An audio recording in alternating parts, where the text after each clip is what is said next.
Hi, today I'm going to be reviewing and talking about this book by Carlton Mellick, the third, Goblins on the Other Side.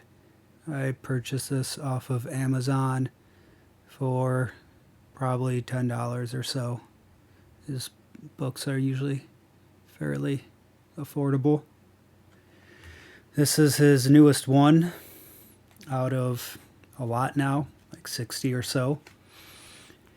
It's very short, but that's okay. Like I said, it was reasonably cheap. And I don't know. I don't think a book should always be like 400 pages because it just becomes unnecessary after a while and bogged down. Not every story is an epic story to me. I think they should be condensed if they can be. I have other shit to do and things I want to read also, so when books are just long, I get annoyed. Unless it suits the story, but sometimes I feel like most authors are treating books like homework assignments, and they say, oh, this has to be whatever, 1,000 many words. So I will just stretch this out because this is the requirement. I don't know if that's by the book companies themselves or the editors that are kind of, saying, oh, you need to make it this long so we could sell it for this price. Might be what's happening, but I feel like that's no longer art then. So that's why I like these, because I get to move on with my life. Like a nice little bite-sized story. So let me talk about that part. These books are usually very offensive. Offensive to me isn't really a good term. I would just say are adult or so. Just maybe probably not meant for children. But to me, offensive doesn't, the term doesn't really exist. So I'd say they're just, I don't know, extreme. I guess they do get crazy. But this one doesn't really do that. I would say pretty much anyone over like 14 or so could probably read it. Maybe even younger. I don't think it was ever really that crazy.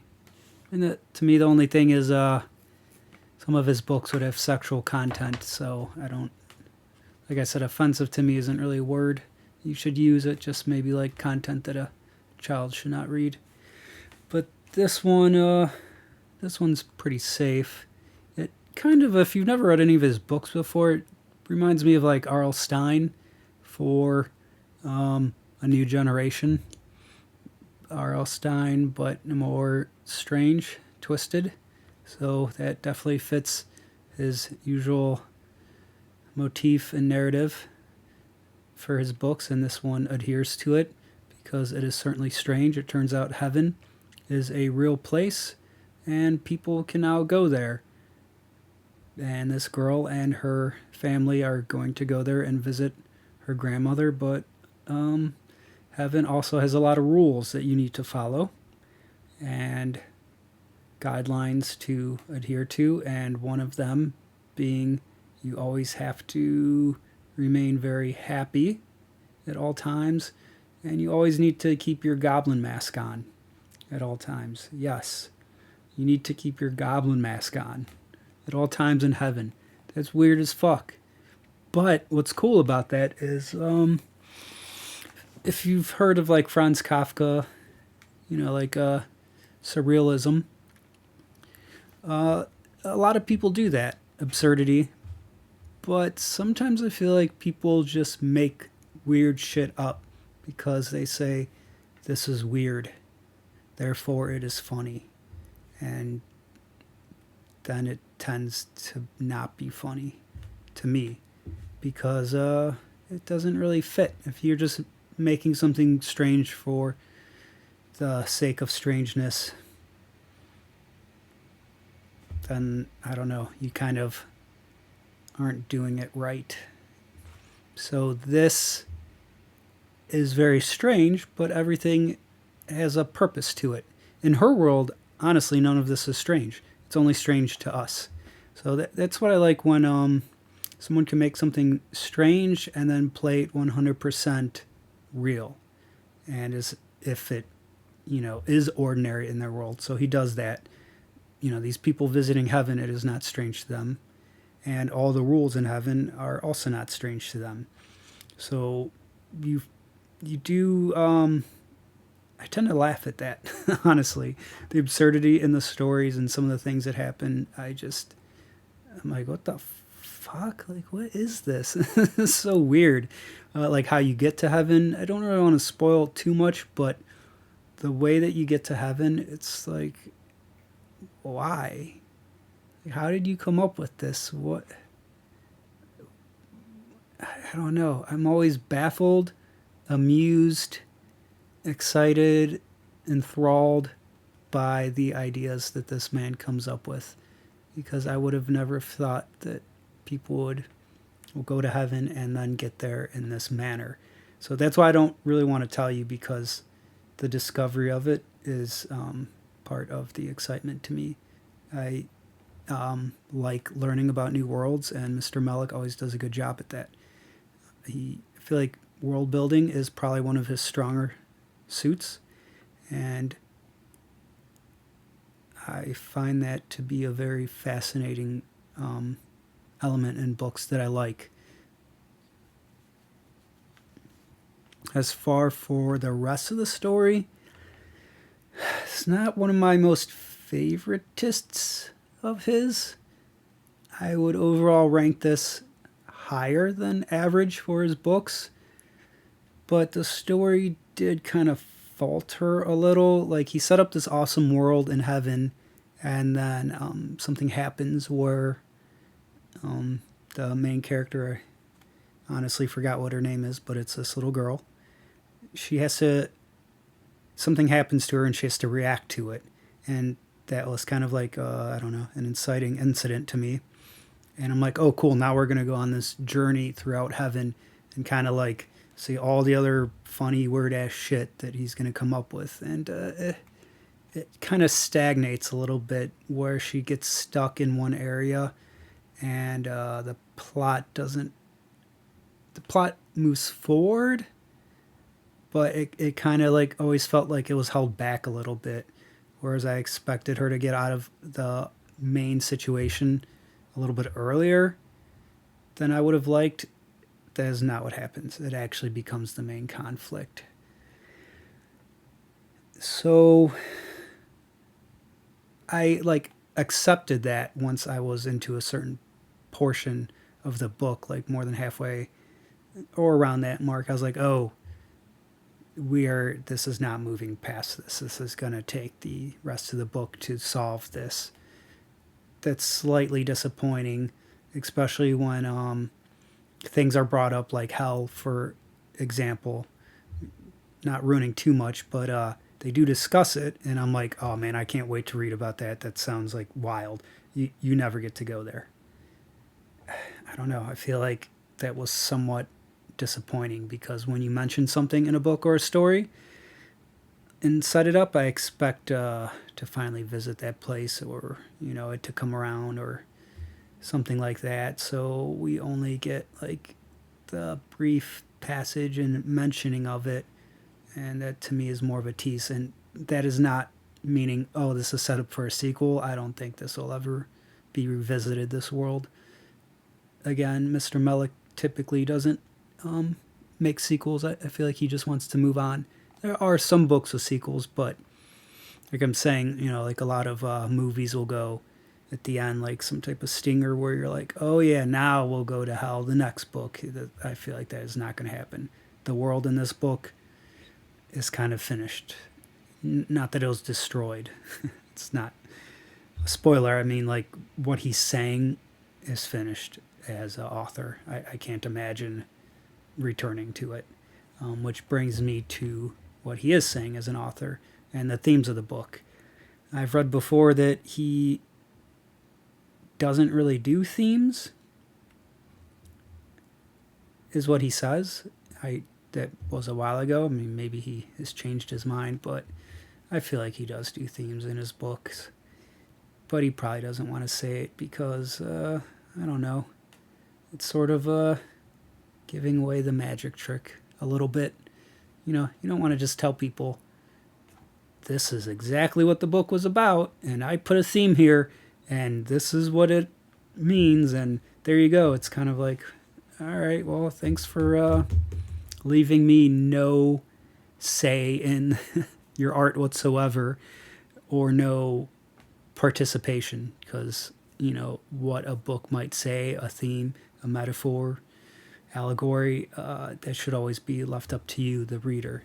So I believe this is why he says he does not put themes in his books, because he doesn't even want to say that much. It can become preachy to me if a book is telling you exactly what it says, or even the author afterwards to explain, well, this is why I put this here. Although sometimes I do like that because I'm fairly stupid at recognizing. I'm like, what did that, whatever, rock represent in Parasite? Like, what the heck? I got to look that up because I cannot figure it out on my own. So that does happen to me. So him saying that doesn't exist, I feel like he's trying to head that off at the pass. Now, I will say, how I just said, some authors kind of explain the metaphor and things, and I don't care for that. He does do that. In the end, he pretty much lays out exactly what the theme of the book was in the allegory. And, I mean, it's not even remotely hidden. It straight up tells you, this is what I was intending to tell you by this story. I feel like, was it hitting the nail over the head? To me, no, because I don't think I would have picked up on that. It's short enough to where you're going to have to just come out and say what you're trying to say. And the story itself, I don't think would have necessarily got me to that theme that he's talking about at the end, because it would kind of be hard necessarily to I don't want to tell you what the theme of the book is, because that would really ruin it. To me, that's like the whole reason to read this book, because he does say something about society as a whole and how people behave. And the entire book, I was like, oh, this is cool. I like it. But those final, 5 to 10 pages where it actually comes full circle, and I'm like, oh, this is why you wrote this book. Now I understand. Previously, when I was reading it, I'm like, okay, well, why did you make this? Because you're kind of not really going anywhere, kind of, with the plot. And then when I got to the end, I was like, oh, okay, I understand why you made this world and everything. It was really, I want to say really just to explain this, but this is, maybe he came up with this thought or what he wanted to say and then worked backwards from there. Like, okay, I want to say this about humanity. How would I do that? Well, maybe what if we could really go to heaven, blah, blah, blah. And then like reverse engineered it.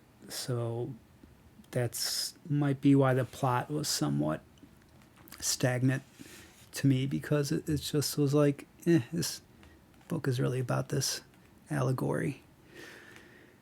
It sounds bad, but it isn't, because once I got to that, then I was like, now I like this book. It made me laugh so hard, because I don't know if it's necessarily cynical. That's why I like it too, because it's not really just like, oh, this is just pure cynicism, or this is just pure opposite of cynicism. I don't know, positivity or whatever. There is definitely a better word for that, but I'm going to record this in one shot, so I'm not going to try to think of that word. But, oh, fuck. I knew I would do that. I cannot lose my train of thought. Yes, what he's saying isn't necessarily positive or negative, which is what I liked, because it'd be very easy to just really just say something cynical about the world is not that hard. So what he's saying is so mixed, and like honestly, it's a very deep thought, and it's one of those things where afterwards I'm like, oh, fuck, you kind of just changed how I view people a little bit. It's so interesting. Like I'm telling you, like this guy has to be one of the best authors that we have working. It's never want to say someone's like the greatest or whatever because then someone else reads it, then it can never live up to it. I just think what he's saying are very complex thoughts that you would not get from the description of the book. Like reading the synopsis just sounds somewhat silly. And I think that's a really good way to kind of mess with your expectations a little bit because, you know, you're laughing at the silliness of all this. And then when he hits you with some type of theme at the end, you kind of go, oh, wow, wait, what? I thought this was just all kind of silliness. So not to kind of, I feel like, I don't know, even saying there's a theme just kind of ruined it because now you would be expecting something. So just brain erase all of that. There is no theme at the end, so you should just read the book. There is a little mini comic he put at the end, but I don't know. It's just something silly he does at the fun. It's really no like reason to buy it because you would buy it for the story. Also, he also, oh my god, I have to get better at this. He does author notes at the beginning of every book, I think, now. Or at some point he started it and it stays consistent. So it's like a 2-page thing. Just take my word for it. It's 2 pages. And I always appreciate those because you kind of get a little bit of insight into it first. I feel like every author should be doing these. I don't know how common it is. I mainly read comic books. That's what all those are. So maybe authors typically do that. I have no idea. But he does it, and I kind of like it because it's almost equivalent to, I don't know, I guess someone coming out beforehand for a movie and would kind of just maybe talk for like a minute or so about the movie. And I don't know, I really enjoy that. I kind of feel like I get some type of mindset beforehand instead of just going right into the book. I'm like, oh, this is what he was feeling at the time, thinking, eating. Sometimes they're really strange, and he's like, oh, I'm eating some type of weird-ass burrito. And it's obviously, like, fake, and you're just kind of laughing. You're like, all right, I mean, you know, they can be a little bit jokey. But sometimes they are a great setup for what you're about to read or where he was at in his life. If you never read a book by him, just buy one. Start with this one, why not? I would say the writing itself, I don't have a problem with it. Sometimes it's not necessarily what people would consider poetic or some type of complex prose or something. I mean, that's great when a writer can do that. To me, when I read that shit, sometimes I'm like, yeah, this dude's showing off. He can write some complex words. I mean, some people are very great at it, and it does come off like wonderful poetry. And some writers, I'm like, yeah, you had a dictionary or something. Congrats. So when he does not do that, and I feel like he typically doesn't, it's just kind of straight to the point. I'm like, yeah, that's what I want to read. Like a sentence to describe something is all it really takes. I mean, I like George R. R. Martin, but sometimes like reading pages of how a boat is made gets very boring. He's great at it, though. He's one of those people I'd say is good at it. And it fits with his story and what he's doing. But, like, sometimes I'm like, yeah. Like, tell me in one freaking sentence what you're describing. Leave something to the imagination. I don't know. Sometimes less is more. Probably like this video, so I should probably end it. So, buy his book.